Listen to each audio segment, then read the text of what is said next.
दोस्तों, आप सभी का स्वागत है हमारे चैनल खौफ की दस्तक पर। यहाँ हम लेकर आते हैं जमीनी सच्चाई से जुड़ी ऐसी खौफनाक और रहस्यमयी कहानियां जो सिर्फ डराती नहीं बल्कि कुछ सिखाकर भी जाती हैं। आज की कहानी है असम से अरुणाचल बॉर्डर तक के उस डरावने सफर की, जहां सुनसान जंगल, ठंडी रातें, भूतिया पुल और इंसानी हिम्मत आमने सामने खड़ी हो जाती है। ये कहानी आपको डर के साथ साथ ये भी बताएगी कि मुश्किल रास्तों पर आस्था, धैर्य और समझ कितनी जरूरी होती है। तो कहानी को आखिर तक जरूर सुनिए। और अगर आपको ऐसी रोंगटे खड़े कर देने वाली कहानियां पसंद आती हैं, तो चैनल खौफ की दस्ताक को सब्सक्राइब करना मत भूलिए, क्योंकि यहाँ हर कहानी के साथ आती है खौफ की एक नई दस्तक। दुनिया में हर सफर सिर्फ मंजिल तक पहुंचने के लिए नहीं होता। कुछ सफर इंसान को अंदर से बदल देने के लिए होते हैं। मैं ये बात तब समझा जब असम से अरुणाचल बॉर्डर की उस रात मैंने ट्रक का स्टीयरिंग थामा। जिंदगी में पहली बार लगा कि रास्ता सिर्फ आगे नहीं जा रहा, बल्कि पीछे छूटी हुई मेरी सोच, मेरा घमंड और मेरी जल्दबाजी को भी साथ घसीट रहा है।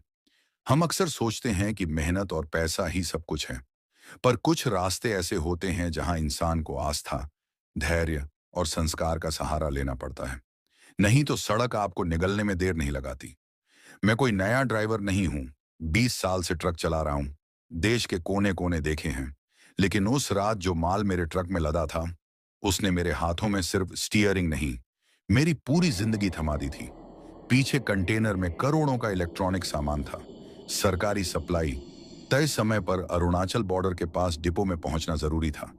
1 घंटे की भी देरी नुकसान करवा सकती थी। इसलिए कंपनी ने साफ कह दिया था कि चाहे कुछ भी हो, ट्रक रुकना नहीं चाहिए। मेरे साथ खलासी भी था। नाम उसका मोहन था। उम्र मुश्किल से 25।